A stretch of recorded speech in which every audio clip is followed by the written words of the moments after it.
গতকাল ঘণ্টাখানেক সঙ্গে সুমন অনুষ্ঠানে এসে কি বললেন তৃণমূলের বিদ্রোহী সাংসদ কাকলি ঘোষ দস্তিদার, দেখুন।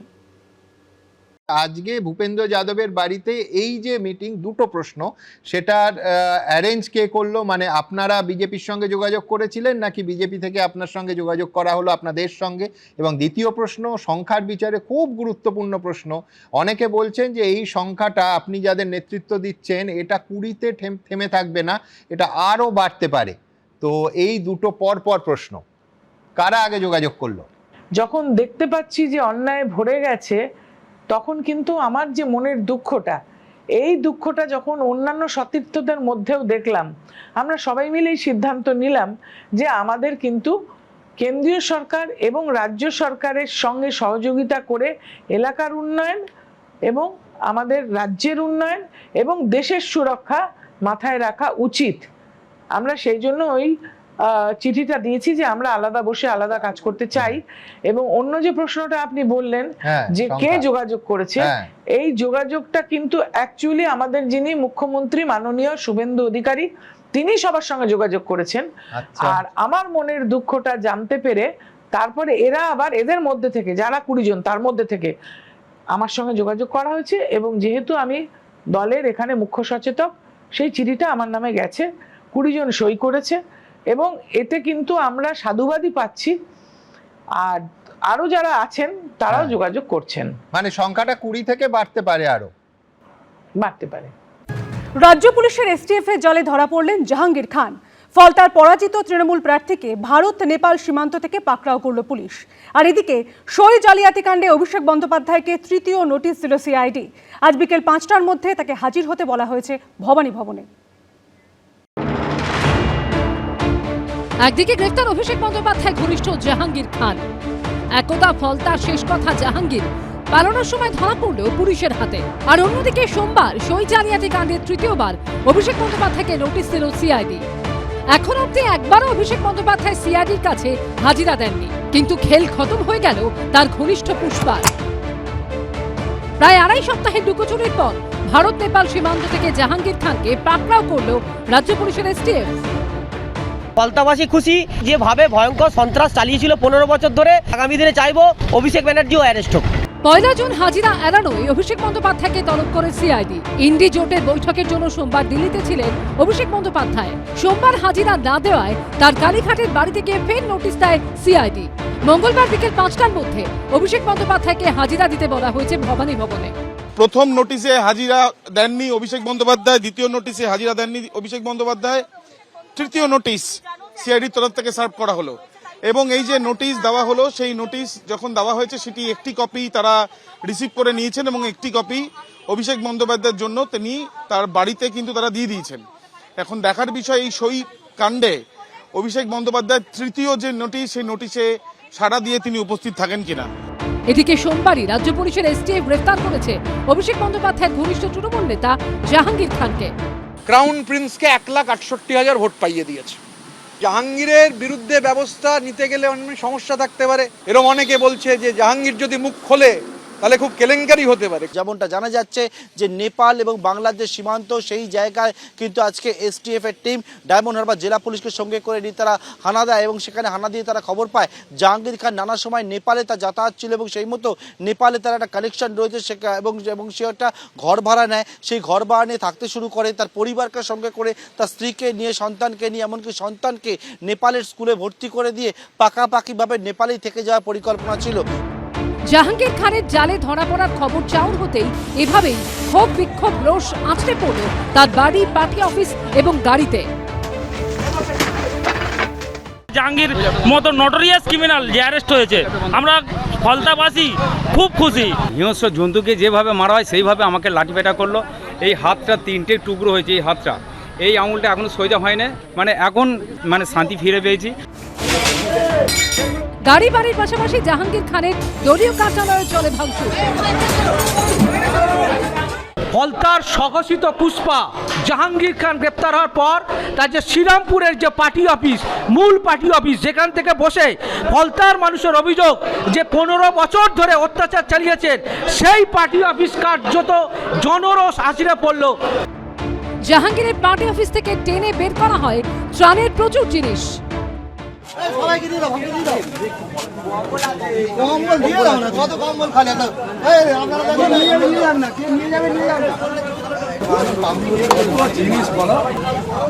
পনেরো বছর ধরে ফলতার মানুষকে কপালে বন্দুক ঠেকিয়ে ভোট দিতে দেয়নি, ভয় দেখিয়েছে, সবার শাস্তি হবে এবং তার বসেরও হবে। শুধু পুষ্পার নয়, পুষ্পার যে বস আছে তারও শাস্তি হবে। অপেক্ষা করুন। গড়াদের পিছনে জাহাঙ্গীর খান, আর কি চমক অপেক্ষা করছে? পার্থপ্রতিম ঘোষ, গৌতম মণ্ডল ও আবির দত্ত রিপোর্ট, এবিপি আনন্দ। যুবভারতীতে মেসির অনুষ্ঠানে বিশৃঙ্খলার ঘটনায় দ্বিতীয়বারও হাজিরা এড়ালেন অরূপ বিশ্বাস। তার খোঁজে শুরু হয়েছে তল্লাশি। আর এদিনই রক্ষা কবচ চেয়ে হাইকোর্টে দ্বারস্থ হন তৃণমূল নেতা, যদিও তার দ্রুত শুনানির আর্জি খারিজ করে দিয়েছে কলকাতা হাইকোর্ট। এই দুজনকে সবসময় দেখা যেত মমতা বন্দ্যোপাধ্যায়ের দুপাশে, দলীয় অনুষ্ঠান হোক কিংবা সরকারি অনুষ্ঠান। একদিকে ববি হাকিম, অন্যদিকে অরূপ বিশ্বাস। কিন্তু ভোটে বিপর্যয়ের পর এখন যখন ববি হাকিম মমতা বন্দ্যোপাধ্যায়কে ছেড়ে যাবেন কিনা তা নিয়ে জোর জল্পনা, তখন অরূপ বিশ্বাসকে হন্যে হয়ে খুঁজছে পুলিশ। ক্ষমতায় থাকা আর ক্ষমতা হারার মধ্যে এই ফারাক। মেসিকাণ্ডে মহাবিপাকে পড়েছেন প্রাক্তন ক্রীড়ামন্ত্রী অরূপ বিশ্বাস। বৃহস্পতিবারের পর সোমবারও তলব এড়ানোয় তাকে খুঁজছে পুলিশ। আর এদিনই রক্ষা কবচ চেয়ে তার দ্রুত শুনানির আর্জি খারিজ করে দিয়েছে কলকাতা হাইকোর্ট। ফলে জোড়া চাপে প্রাক্তন ক্রীড়ামন্ত্রী। যুবভারতীতে মেসির অনুষ্ঠানে বিশৃঙ্খলার ঘটনায় অরূপ বিশ্বাসের বিরুদ্ধে জামিন অযোগ্য ধারায় মামলা রুজু হয়েছে। এই মামলায় বৃহস্পতিবার থানায় তলব করা হলেও হাজিরা দেননি তিনি। এই পরিস্থিতিতে রবিবার তার বাড়িতে পৌঁছে যায় নিউ আলিপুর থানার পুলিশ।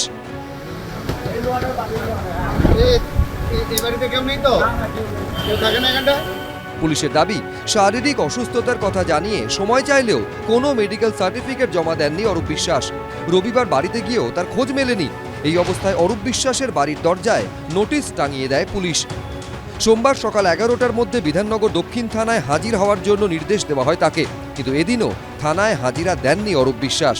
উল্টে গ্রেফতারির আশঙ্কায় কলকাতা হাইকোর্টে রক্ষা কবচ চেয়ে আবেদন জানান প্রাক্তন ক্রীড়ামন্ত্রী। পালিয়ে আর যাবেন কোথায়? আগে তো সুরুচি সঙ্গে থাকতেন, এখন পালিয়ে আর কত দূর যাবেন? প্রচুর সম্পত্তি করেছেন এই ভারতবর্ষে, মানে পশ্চিমবঙ্গে। সেই সম্পত্তির মায়া ত্যাগ করে তো বেশি দিন ঘুরে বেড়াতে পারবেন না, ফিরে তো আসতেই হবে। এই পরিস্থিতিতে সোমবার অরূপ বিশ্বাসের দ্রুত শুনানির আর্জি খারিজ করে কলকাতা হাইকোর্টের বিচারপতি সৌগত ভট্টাচার্য বলেন, শুনানি হবে নিয়ম মেনে। এই ধরনের মামলাকে এভাবে অগ্রাধিকার দেওয়া যায় না। গ্রেফতারির আশঙ্কা থাকলে আগাম জামিনের আবেদন করার পরামর্শ দেন বিচারপতি। সূত্রে খবর, তাকে খুঁজছে পুলিশ। এরপর কি হবে? কি হবে একদা রাজ্যের হেভিওয়েট ক্রীড়ামন্ত্রীর? সৌভিক মজুমদার, ময়ূখ ঠাকুর চক্রবর্তী, রঞ্জিত সাউ, এবিপি আনন্দ। স্বরূপ বিশ্বাসের নিউ আলিপুরে ফ্ল্যাটে তাকে নিয়ে গিয়ে তল্লাশি চালালো পুলিশ। হদিশ মিলেছে ডিজিটাল লক লাগানো গোপন একটি ঘরের। সূত্রের খবর, ডিজিটাল লক খোলা যায়নি। প্রায় 4 ঘন্টা ধরে ফ্ল্যাটে তল্লাশি চালানো হয়।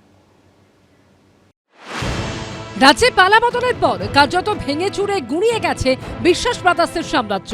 মেসি কাণ্ডে অরূপ বিশ্বাসকে খুঁজছে পুলিশ। আগে গ্রেফতার হয়েছেন ভাই স্বরূপ বিশ্বাস। সোমবার স্বরূপের ফ্ল্যাটে তল্লাশি চালানো পুলিশ। হদিশ মিলল ডিজিটাল লক লাগানো গোপন ঘরে। স্বরূপ বিশ্বাসের বাড়িতে দীর্ঘক্ষণ ধরে তাকে নিয়ে তল্লাশি চালায় কলকাতা পুলিশ। এবং স্বরূপ বিশ্বাসের বিরুদ্ধে যে অভিযোগ উঠেছিল সেই অভিযোগের পরিপ্রেক্ষিতে কিন্তু বেলা 12টা থেকে প্রায় 4টে পর্যন্ত 4 ঘন্টা কলকাতা পুলিশের যারা রয়েছেন, দেখাবো একটা ছবিটা, সেই কলকাতা পুলিশের আধিকারিকরা তারা কিন্তু স্বরূপ বিশ্বাসকে নিয়ে দীর্ঘক্ষণ তার যে শাহপুর কলোনির ফ্ল্যাট, সেই ফ্ল্যাটে তল্লাশি চালায়। তৃণমূল জমানায় টালিগঞ্জের শেষ কথা। প্রাক্তন ক্রীড়ামন্ত্রী অরূপ বিশ্বাসের ভাই ও তৃণমূল নেতা স্বরূপ বিশ্বাসের অঙ্গুলি হেলনেই চলত স্টুডিও পাড়া। রাজ্যে পালাবদলের পর তার বিরুদ্ধে মুখ খুলতে শুরু করেছেন কলাকুশলীরা। একটা কথাই বলে যে তুমি চিঠিটা তুলে নাও, যদি না তোলো তাহলে স্বরূপ বিশ্বাস এবং বাপি মালাকার মিলে কিন্তু তোমাকে মার্ডার করে দেবে। ভাঙচুর চালানো হয়েছে বিশ্বাস ভাইদের সুরুচি সংঘে। স্বরূপ বিশ্বাসের বিরুদ্ধে তোলাবাজি, খুনের চেষ্টা, ভয় দেখানো, অপরাধমূলক ষড়যন্ত্রের অভিযোগে এবং অস্ত্র আইনে একাধিক জামিন অযোগ্য ধারায় মামলা রুজু হয়েছে। বৃহস্পতিবার রাতে গ্রেফতার করা হয় তৃণমূল নেতা স্বরূপ বিশ্বাসকে। সোমবার তাকে নিয়ে তার নিউ আলিপুরের শাহপুর কলোনির ফ্ল্যাটে যায় পুলিশ। কেন্দ্রীয় বাহিনী দিয়ে ঘিরে ফেলা হয় গোটা চত্বর। প্রায় 4 ঘন্টা ধরে স্বরূপ বিশ্বাসের ফ্ল্যাটে তল্লাশি চলে। হদিশ মেলে গোপন একটি ঘরে, কিন্তু সেই ঘরে লাগানো ছিল ডিজিটাল লক। সেটি খুলতে ডেকে আনা হয় এক চাবিওয়ালাকে। অটোমেটিক লক যেটা হয় আর কি, অটোমেটিক লক, অ্যাডভান্স লক করা এটা আমরা হাতে তৈরি হয় না, আচ্ছা ওটা মেশিনে তৈরি হবে, আর নাহলে ভেঙে চুরে বার করতে হবে। আচ্ছা তো ভেঙে চুরে বার করতে হলে আমি পারসন না হলে পাবো না, ওনার জানালাম কম্পিউটার লক হয়। হ্যাঁ, ভিতরে ঘরে। সেই সবটি খোলা যায়নি ডিজিটাল লক, কিন্তু কি রয়েছে এই গোপন ঘরে? ডিজিটাল তালার আড়ালে কোন রহস্য লুকিয়ে? পাসওয়ার্ডই বা কার কাছে রয়েছে? সৌরভ বিশ্বাসের গুপ্ত ঘর নিয়ে তৈরি হয়েছে ধোঁয়াশা। কি সম্পদ আছে ডিজিটাল তালা দেওয়া অত্যাধুনিক প্রযুক্তির ব্যবহার করে কি এমন লুকিয়ে রাখা হয়েছে? এ তো খুললে পরে তবে বোঝা যাবে, তাছাড়া তো বোঝা যাবে না। তবে যা মাল মশলা তৃণমূল কংগ্রেসের নেতাদের বাড়ি থেকে বেরোচ্ছে, আগামী দিনে বাংলার যে ফিল্ম ইন্ডাস্ট্রি বা ওয়েব সিরিজ ইন্ডাস্ট্রি খুব ভালো চলবে। টলিউডে একের পর এক ওয়েব সিরিজ তৈরি হবে দেখে নিন।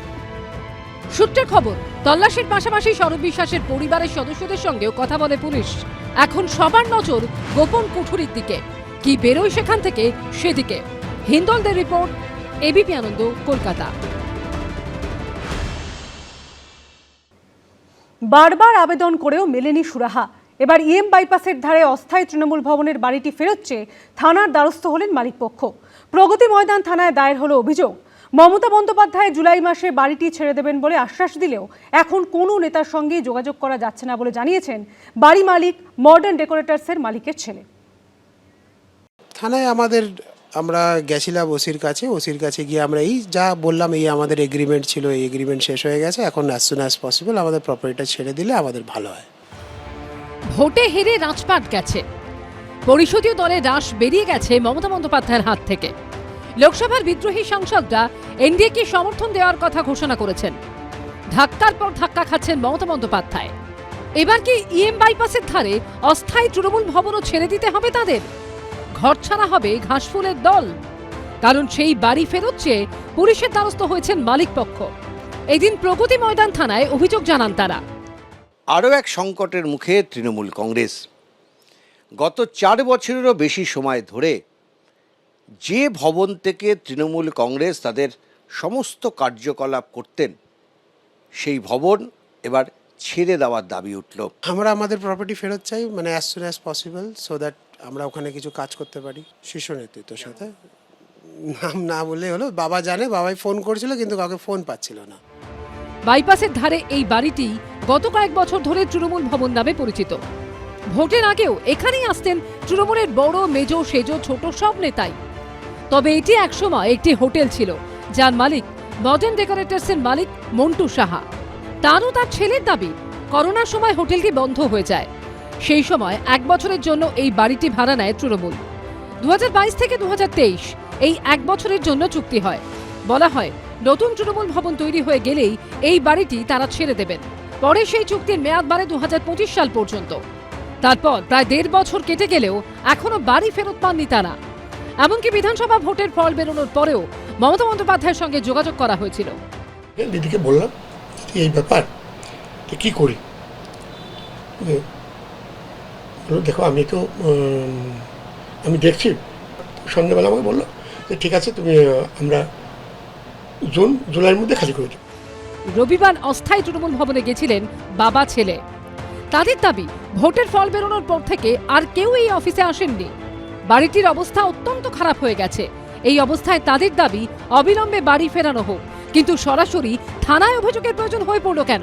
10-12 দিন ধরে আমরা কারোর সাথে কোনো কন্ট্যাক্ট করতে পারছি না। সেই প্রপার্টিটার মানে আমাদের তো মানে বাঁচাতে হবে। আমি পলিটিক্যাল কোনো উত্তর এখানে দেব না। কে ছাড়ছে না ছাড়ছেন আমি কিচ্ছু জানি না। আমি শুধু জানি যে আমার প্রপার্টিটা ছেড়ে দিলে আমার খুব ভালো হয়, so that I can start something new over there. এখন পুলিশ কোনো ব্যবস্থা নেয় কিনা সেটাই দেখার। উজ্জ্বল মুখোপাধ্যায়ের রিপোর্ট, এবিপি আনন্দ, কলকাতা। পশ্চিমবঙ্গে সিবিআই তদন্ত নিয়ে বড় সিদ্ধান্ত রাজ্য সরকারের। এখন থেকে কেন্দ্রীয় সরকারি কর্মী বা কোনো কেন্দ্রীয় সংস্থার সঙ্গে যুক্ত ব্যক্তিদের বিরুদ্ধে সরাসরি তদন্ত করতে পারবে সিবিআই। তবে রাজ্য সরকারি কর্মীদের বিরুদ্ধে তদন্ত শুরু করতে এখনও রাখবে রাজ্য সরকারের লিখিত অনুমতি। সরকার বদলেছে পরিস্থিতি। এবার পশ্চিমবঙ্গে তদন্তের ক্ষেত্রে স্বাধীনতা ফিরে পেল সিবিআই। 2018-তে রাজ্যের তৃণমূল সরকারের আমলে সিবিআই এর ওপর লাগাম টানা হয়েছিল। 8 বছর পর সেই সিদ্ধান্ত প্রত্যাহার করল রাজ্যের নতুন বিজেপি সরকার। এখন থেকে কেন্দ্রীয় সরকারি কর্মী এবং কোনো কেন্দ্রীয় সংস্থার সঙ্গে যুক্ত ব্যক্তিদের বিরুদ্ধে সরাসরি তদন্ত করতে পারবে সিবিআই। এর জন্য আলাদা করে আর কোনো অনুমতি নিতে হবে না ওই কেন্দ্রীয় তদন্তকারী সংস্থাকে। সিবিআই যত তদন্ত করছিল ভোট পরবর্তী হিংসার প্রত্যেক ক্ষেত্রে দায়িত্ব নিয়ে প্রশাসন, পুলিশ তারা সাক্ষীদের হস্টাইল করেছে, এফআইআর পর্যন্ত রেজিস্টার করেনি। অভিযোগ থাকা সত্ত্বেও কাউকে গ্রেপ্তার করেনি, বরঞ্চ যারা অভিযোগ করেছিলেন তাদের গ্রেপ্তারির ভয় দেখিয়েছিল। তো তদন্ত চলেনি, এবার চলবে। যত তদন্ত চলবে তত ফোন বাড়বে, তত গভীর রাত্রে যাতায়াত শুরু হবে। মমতা বন্দ্যোপাধ্যায়ের সরকারের আমলে একাধিকবার বিভিন্ন তদন্তে এ রাজ্যে বাধার মুখে পড়তে হয়েছিল সিবিআইকে। 2019-এর 3রা ফেব্রুয়ারি সারদাকাণ্ডে জিজ্ঞাসাবাদের জন্য কলকাতা পুলিশের তৎকালীন কমিশনার রাজীব কুমারের বাড়িতে যায় সিবিআই। যে ঘটনাকে কেন্দ্র করে নজিরবিহীন মোড় নেয় কেন্দ্র রাজ্য সংঘাত। সেই ঘটনার প্রতিবাদে মেট্রো চ্যানেলে ধর্নায় বসেন তৎকালীন মুখ্যমন্ত্রী মমতা বন্দ্যোপাধ্যায়। 2018 সালে তৃণমূল সরকার বিজ্ঞপ্তি দিয়ে জানায় অনুমতি ছাড়া এ রাজ্যে কোনো তদন্ত করতে পারবে না সিবিআই। এবার সে বিষয়ে সিবিআইকে ফ্রি হ্যান্ড দিল শুভেন্দু অধিকারীর সরকার। তবে রাজ্য সরকারের অধীনস্থ সরকারি কর্মচারীদের ক্ষেত্রে বদলাচ্ছে না নিয়ম। তাদের বিরুদ্ধে তদন্ত শুরু করতে এখনও লাগবে রাজ্য সরকারের লিখিত অনুমতি। রুমা পাল, দীপক ঘোষের রিপোর্ট, এবিপি আনন্দ, কলকাতা। এবিপি আনন্দ, এগিয়ে থাকে, এগিয়ে রাখে।